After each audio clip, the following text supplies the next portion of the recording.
What if I told you that the single most effective thing you could do today to prevent a life-altering fall has absolutely nothing to do with buying a new balance gadget, installing expensive handrails in your bathroom, or wearing specialized grip socks? In fact, the answer is far simpler yet more profound than any piece of equipment you could find in a catalog. It is a fundamental shift in a movement you have performed billions of times since you were a toddler. Yet it is a movement you have almost certainly been doing incorrectly for the last several years without even realizing it. My name is Dr. Ethan Cole. I've spent the last 26 years as a physical therapist specializing in geriatric care, working specifically with adults over the age of 70. In my 3 decades of clinical practice, I have seen a specific, heartbreaking pattern repeat itself more times than I care to count. A patient enters my clinic, often using a walker for the first time or leaning heavily on a family member. They feel a sense of confusion and a deep, quiet embarrassment. They almost always say the exact same thing. "Dr. Cole, I was just walking across my kitchen. I wasn't doing anything unusual. I wasn't rushing. I was being so careful." And they are right. They were being careful. But that is precisely where the tragedy lies. Because for many of us, as we age, the way we walk every single day, the very habit we rely on for independence, has quietly morphed into something dangerous. It has become a hidden trap, and most people are never given the warning they deserve. Today, I am going to change that for you. I am going to pull back the curtain on what is likely happening to your stride right now, explain exactly why it is putting you at a catastrophic risk, and show you the one simple biomechanical adjustment that can begin protecting you immediately. I want to tell you about a patient named Arthur. Arthur was 74 years old, a retired architect with a sharp mind and a love for gardening. He was the definition of cautious. After a small trip on a curb a year prior, Arthur decided he would be more mindful of his steps. He slowed down. He watched the ground. He made sure his feet stayed close to the floor so he wouldn't lose his balance. He thought he was being smart. He thought he was building a fortress of safety around himself. Then, on a Tuesday morning, while carrying a cup of tea across his perfectly flat linoleum kitchen floor, Arthur's toe caught a tiny, invisible imperfection in the transition of the flooring. Because of how he was walking, he had no time to react. He didn't just stumble, he went down like a tree. That fall resulted in a fractured hip, months of surgery, and a loss of independence that he still struggles to reclaim. Arthur's mistake wasn't that he was careless. His mistake was that his careful way of walking was actually a blueprint for a fall. If you want to ensure that your story doesn't mirror Arthur's, you need to understand the mechanics of the movement you are about to fix. Before we dive into the science, if you find this information helpful, I encourage you to subscribe and join our community. My goal is to keep you moving safely for years to come. If you are ready to reclaim your stride, listen closely to what comes next. To fix the problem, we must first name it. In the clinical world, we call this the shuffle gait. You may have noticed it in yourself or a loved one, but because it develops so gradually, almost like a shadow lengthening at sunset, most people don't recognize it until it's too late. Imagine someone walking down a long hallway. Their steps have become significantly shorter than they were a decade ago. Instead of a rhythmic, flowing motion, their feet barely leave the floor. They slide forward in a low, shuffling movement. Their upper body is pitched slightly forward, their gaze is fixed firmly on the ground just 2 feet in front of them, and their arms hang motionless at their sides rather than swinging naturally. This is the careful walker's paradox. Somewhere in the back of your mind, your brain has decided that the floor is no longer trustworthy. To compensate, your nervous system adopts this shuffling pattern because it feels safer to keep your feet close to the earth. But biomechanically, this is the highest risk movement pattern a human body can adopt. There are 3 scientific reasons why the shuffle gait is a death trap for your balance. First is the issue of foot clearance. When you shuffle, the gap between your sole and the floor is often less than half an inch. This means that a rug edge, a slightly raised door threshold, or even a thick grain of salt on the floor becomes an instant trip hazard. You have left yourself zero margin for error. Second is the loss of what we call proprioception, or your body's internal GPS. When you stop lifting your feet and moving through a full range of motion, the sensory receptors in your joints and muscles begin to go dormant. Your brain literally loses track of where your feet are in space. This creates a feedback loop of fear. You feel less stable, so you shuffle more. You shuffle more, and your brain becomes even less certain of your footing. The third and perhaps most dangerous element is your center of gravity. In a shuffle gait, your weight is already pitched forward. If your toe catches even slightly, your momentum is already carrying you toward the floor. Because your steps are short, you don't have the step-out reflex needed to catch yourself. The fall happens in a fraction of a second, before your brain can even register that you've tripped. The shuffle gait isn't just a sign of aging. It's a sign that your muscles, specifically your hip flexors, your glutes, and your core, have entered a state of hibernation. They have stopped being asked to work, so they have begun to waste away. But here is a secret that Arthur didn't know. This process is reversible. You can wake those muscles up. You can recalibrate your brain's GPS. And it all starts with a single, specific change in how your foot meets the world. The correction I'm going to ask you to make is so simple, it sounds almost trivial. Yet it changes everything about your body's physics. From this moment forward, every single step you take must begin with your heel. This is known as the heel strike. It is not just a style of walking, it is how the human body is architecturally designed to move. If you look at the anatomy of the human heel bone, the calcaneus, you will see it is rounded and rugged, built to withstand the initial impact of the earth. When your heel hits the ground first, it triggers a magnificent chain reaction. Your weight rolls forward through the arch, across the ball of the foot, and finally pushes off through the toes to propel you into the next step. This rolling motion is the most efficient and stable movement pattern our species produces. But as the fear of falling creeps in, the heel strike is usually the first thing to disappear. We start landing on a flat foot, or even worse, landing on our toes. When you land flat-footed, you aren't walking. You are essentially slapping the ground. There is no shock absorption, no momentum, and most importantly, no clearance. When you consciously reintroduce the heel strike, 3 revolutionary things happen to your safety profile immediately. Number 1, your posture automatically resets. It is physically very difficult to strike your heel first while leaning forward in a shuffle. The moment you reach that heel out, your pelvis realigns, your shoulders move back over your hips, and your head comes up.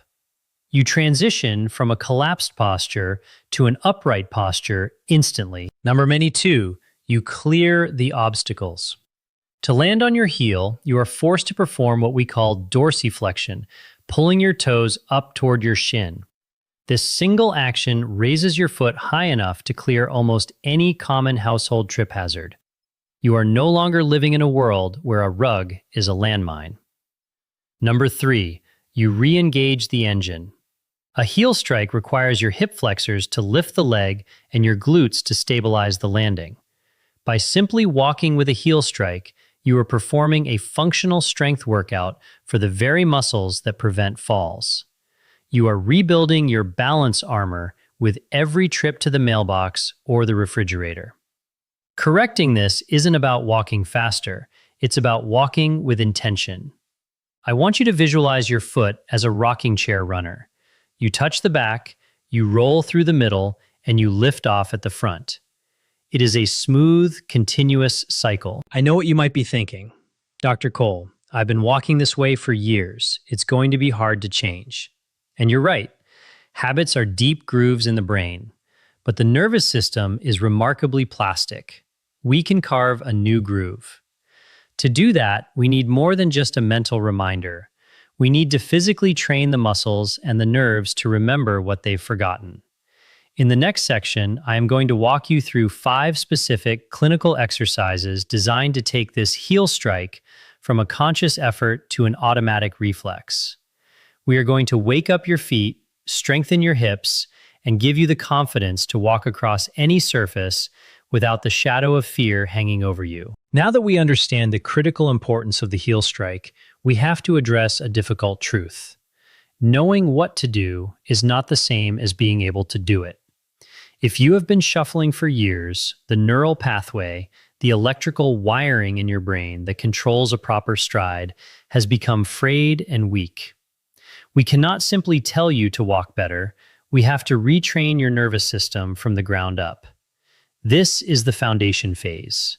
We are going to start with 2 exercises designed to wake up the dormant muscles in your shins and hips. The first exercise is what I call the mindful heel strike walk. This is not about getting from point A to point B.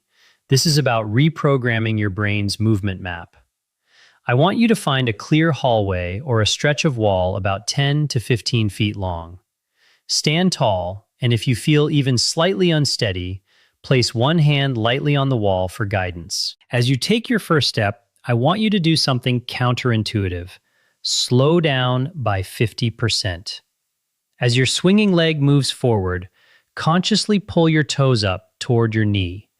This action engages the tibialis anterior, the muscle on the front of your shin. Feel that tension. Now, reach the heel forward and let it make a crisp, distinct contact with the floor. Don't just let it fall, place it with intention. Once the heel is down, feel your weight transfer through the center of your foot, and finally, use your toes to push off. Common mistake check. Many people try to take giant steps when they first start this. Don't do that. Keep your steps a normal length, but make the mechanics perfect. Perform 10 steps forward, turn slowly using small, controlled movements, and walk back. Do this for 3 sets.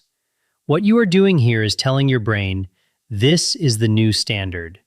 You are forcing the motor cortex to fire in a pattern it hasn't used in a long time. The second foundation exercise is the vertical drive, or the high knee march. One of the primary reasons for the shuffle gait is a weak psoas, the deep hip flexor muscle that connects your spine to your legs. If this muscle is weak, you cannot lift your foot high enough to clear a transition in the flooring. Stand behind a sturdy chair, gripping the back with both hands. Stand as tall as possible, envisioning a string pulling the top of your head toward the ceiling. Slowly lift your right knee toward your chest. Go as high as you comfortably can without leaning your upper body backward. This is crucial. If you lean back, you are cheating. Hold that knee at the top for 1 second, feeling the effort in the front of your hip, then lower it back down with total control. Do not let it drop. The lowering phase is actually where most of your strength is built. Alternate legs for a total of 15 repetitions on each side. If you feel a slight burn in the hip, that is a good sign. It means the engine is waking up. By strengthening this vertical lift, you are creating a safety buffer. The next time you encounter a thick rug, your hip flexors will have the strength and the memory to lift your foot clear of the danger automatically. Once we have established the foundation, we must move into the mobility phase. This is where we address the narrow base of support. When we are afraid of falling, we tend to shorten our steps until we are walking in a very cramped, tight box. This actually makes us less stable because we have no momentum to help us balance. Exercise 3 is the stride expansion. Think back to Arthur. Part of his problem was that his steps had become so short that his feet were almost always directly under his center of gravity. He had no braking system. To practice this, I want you to use the same hallway. If you have some painter's tape, you can place markers on the floor, but it isn't necessary. As you walk, using the heel strike technique we just learned, I want you to aim to land your heel just 3 inches further than you think you should. That's it, just 3 inches. This small extension forces your glutes to engage more aggressively to stabilize your pelvis. As you reach that heel forward, you will feel a stretch in your calf and a shift in your balance. This is good. You are widening your, quote, base of support. A longer stride gives your body more time to react if something goes wrong. Practice this for 2 minutes, focusing on the rhythm. Reach, strike, roll, push. Reach, strike, roll, push. Now we move to the most challenging yet most transformative exercise in this entire routine, the slow motion matrix walk. Why do we do this? Because speed masks weakness. When we walk at a normal pace, we use momentum to carry us over our weak spots. When we slow down to an extreme degree, momentum is removed and your muscles have to do 100% of the work. I want you to try to take a step that lasts a full 4 seconds. 1 second to lift the knee, 1 second to reach the heel forward, 1 second to make contact, and 1 second to shift your weight onto that leg. You will likely feel a bit wobbly. Your ankles might shake slightly. This wobbling is actually your nervous system recalibrating. It is called proprioceptive challenge. Every tiny correction your ankle makes is a data point for your brain, teaching it how to keep you upright. If you can control your body at this snail's pace, you will be 10 times more stable at a normal walking speed. Do 10 steps of this slow motion walk, focusing entirely on the transition of weight. This is how you build fall-proof legs. Now we have to take these skills and apply them to the danger zones of your home. A clinic or a clear hallway is one thing, but your living room is a different story. Real life is full of what I call invisible tripwires. Exercise 5 is the tactical step over. For this, I want you to place a rolled-up towel or a soft object, like a pool noodle, in the middle of your practice area. This object represents the edge of a rug, a door threshold, or a pet that suddenly decides to lie down in your path. Approach the towel using your new heel strike stride. When you reach it, do not just step over it casually. I want you to consciously over-clear it. Lift your knee higher than necessary, reach the heel well past the towel, and land firmly. Then, bring the back leg over with the same high clearance motion. The goal here is to train your brain to recognize an obstacle and automatically switch into high clearance mode. Most falls happen because people underestimate the height of an obstacle. By practicing a deliberate over-clearance, you create a margin of safety that protects you even when you aren't paying full attention. Perform 10 passes over the towel, 5 leading with the right foot and 5 leading with the left. Beyond these exercises, I want to perform a verbal home safety audit with you right now. I want you to visualize your own home as I speak. First, look at your transitions. Where the carpet meets the hardwood, or where the tile meets the linoleum. Is there a small metal strip there? Is it loose? Those transitions are the primary hunting grounds for the shuffle gait. Second, look at your lighting. Can you see the floor clearly at 2 a.m. if you have to get up for a glass of water? If you are shuffling in the dark, you are essentially walking through a minefield blindfolded. Third, look at your furniture paths.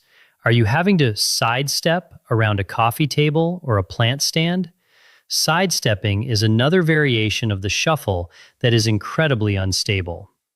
My challenge to you today is to identify one tripwire in your home and move it. Clear a straight, wide path where you can practice your heel strike walk every single day. Your environment should support your new way of moving, not work against it. We have covered the mechanics, the muscle building, and the environmental safety. But there is one more piece of the puzzle that almost no one talks about: the fear itself. In the next section, we are going to talk about the psychology of falling and how the fear-avoidance cycle might be the very thing holding your recovery back. Up to this point, we have focused heavily on the mechanics of the body, the muscles, the nerves, and the way your heel meets the pavement. But as a clinician who has walked alongside thousands of seniors on their path to recovery, I would be doing you a disservice if I didn't address the most powerful muscle in your body, your mind. There is a clinical phenomenon we call the fear-avoidance model, and it is perhaps the single greatest obstacle to aging gracefully. It works like this. You have a small trip or a close call, or perhaps you witness a friend suffer a fall. This creates a seed of fear.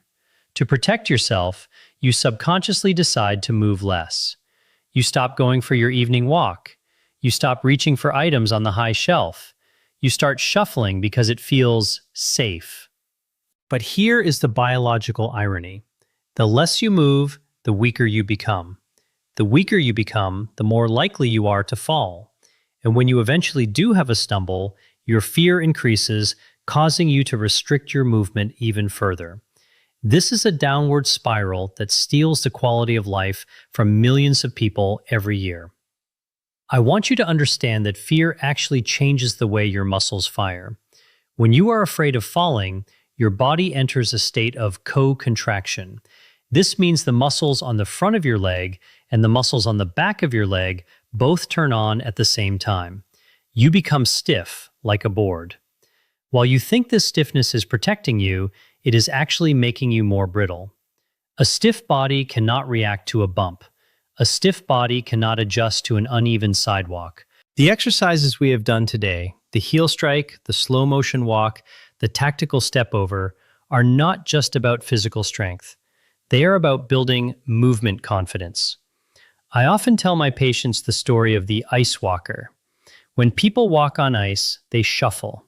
They take tiny, flat-footed steps and freeze their upper body. That is a brilliant strategy for a frozen pond, but many people are living their entire lives as if the world is made of ice. They are walking on perpetual ice, even when they are on a dry, sunny carpet. I want to give you permission to stop walking on ice. Your body is a remarkably resilient machine. Even at 80, 90, or 100 years old, your brain is capable of neuroplasticity, the ability to form new neural connections. Every time you consciously strike your heel, you are telling your brain that the floor is a safe place. You are breaking the fear-avoidance cycle. Do not let fear shrink your world. The goal of this program isn't just to keep you from hitting the floor, it's to give you back the freedom to go where you want, when you want.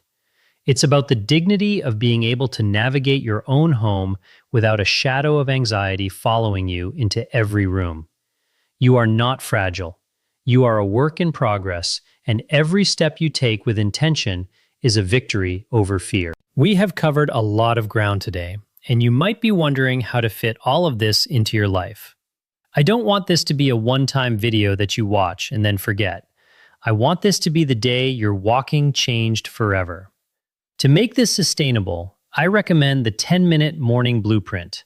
You don't need a gym, and you don't need to break a sweat. Spend the first 2 minutes of your day, perhaps while your coffee is brewing, doing the high knee march behind a chair. Wake up those hip flexors. Spend the next 3 minutes practicing the mindful heel strike walk in your hallway. Focus on the sound and the feel of your heel making contact. Use the next 3 minutes for the stride expansion, reaching just a few inches further. And finally, spend the last 2 minutes on the tactical step over, using a towel or even an imaginary line on the floor. Consistency is the key. Your nervous system responds to what it is reminded of every single day. Doing these movements for 10 minutes every morning is vastly more effective than doing an hour of exercise once a week. You are brushing your movement teeth. It is a daily hygiene for your mobility. However, I must include a vital note on safety. While these exercises are designed to be safe for the vast majority of people, you must listen to your body. If you have recently undergone a hip or knee replacement, or if you have been diagnosed with severe vertigo or a neurological condition like Parkinson's, please consult with your local physical therapist or primary doctor before starting this routine. Also, be aware of what I call red flags. If you experience sharp, stabbing pain in your joints, significant dizziness that doesn't resolve when you stop moving, or a feeling of extreme shortness of breath, please stop immediately. This journey is a marathon, not a sprint. We are looking for progress, not perfection. As we bring this session to a close, I want to return to Arthur, the architect I mentioned earlier. After his hip surgery, Arthur did the work. He stopped being careful and started being capable. He practiced his heel strikes every single morning. He reclaimed his garden. He reclaimed his walks to the park. The last time I saw him, he told me something I'll never forget. He said, "Dr. Cole, for a long time, I felt like the world was getting smaller. But now, every time my heel hits the ground, I feel like I'm taking my world back." That is my wish for you. I want you to take your world back, one heel strike at a time. Now, I have a request for you. I want to know who is with me on this journey. If you found this information valuable and you are committed to trying these exercises starting today, please type the number 1 in the comments section below. If this didn't resonate with you, or if you have suggestions for how I can make these sessions more helpful for you, please type 0. I read your feedback because I want to ensure this channel remains the best possible resource for your health. If you know someone, a spouse, a sibling, or a friend who has started to shuffle or who is struggling with their confidence, please share this video with them. You might be giving them the tool that saves their life. Don't forget to subscribe and hit that notification bell so you never miss a deep dive health strategy. My name is Dr. Ethan Cole, and it has been an honor to spend this time with you today. Remember, lift your feet, reach for the heel, and move through the world with the confidence you deserve. Thank you for watching, and I will see you in the next video.